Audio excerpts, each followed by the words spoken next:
Good morning everyone. নতুন একটা ব্লগে তোমাদের সবাইকে স্বাগত জানাই। আজ একটা বার্থডে পার্টির ইনভিটেশন আছে, তো সেখানেই যাচ্ছি। তো চলো সেখানে যাওয়া যাক।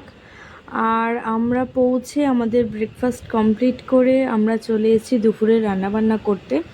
আর এই যে এটা হচ্ছে আমার জায়ের বন্ধু। আমরা এখানে রান্নাবান্না করছি আর আমার যা চলে গেছে ঘর গোছাতে। আমরা তিনজন কাজ করতে করতে প্রচুর গল্প, প্রচুর আড্ডা মারলাম, হাসাহাসি করলাম। আর আজকের ইনভিটেশনটা ছিল আমার জায়ের বাপের বাড়িতে। তো রান্নাবান্না কমপ্লিট করে আমরা বসে পড়েছি দুপুরের খাওয়া দাওয়া করতে। এই যে এটা হচ্ছে আমার যা, আর আমরা খাওয়া দাওয়া করছি। আর এইটা হচ্ছে আমার দেওর। সে এত খাওয়া দাওয়া করে ফেলেছে যে সে শুয়ে পড়েছে। সে বলছে আমি আর বসে থাকতে পারছি না। আর খাওয়ার সময় ভিডিও করছি বলে ওরা খুব লজ্জা পাচ্ছে। আর এখানে আন্টি এত হাসাচ্ছে যে আমরা হেসে পুরো শুয়ে পড়েছি।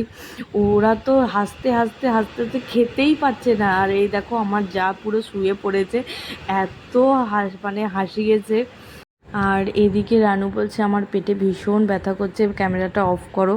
আর রানু মানে হচ্ছে আমার জায়ের বন্ধুর নাম হচ্ছে রানু। আর আমরা এখানে খাওয়া দাওয়া কমপ্লিট করে বসে বসে পড়েছি ঘর সাজানোর কাজে। মানে যেখানে কেক কাটিং হবে সেখানটা সাজানো হবে, সেটার দায়িত্ব পড়েছে আমার। আর আমি ওদেরকে বলছি তোরা বেলুনগুলো একটু ফুলিয়ে দে। আর এদিকে আন্টি বলছে যে আমাকে দেখিও না। আর এই যে আমি এখানটা সাজাচ্ছি। সাজানোটা কেমন হচ্ছে তোমরা কিন্তু আমাকে জানিও।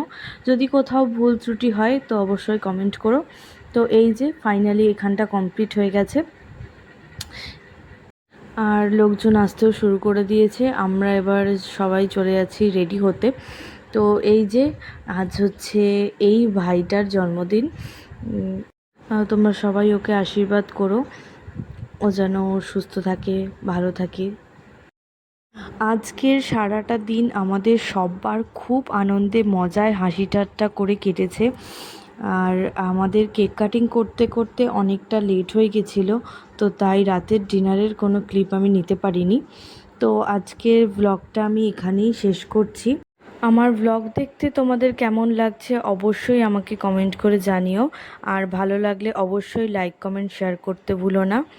আমার চ্যানেলে যারা যারা নতুন আছো তারা প্লিজ আমার চ্যানেলটা সাবস্ক্রাইব করে আমার পাশে থেকো।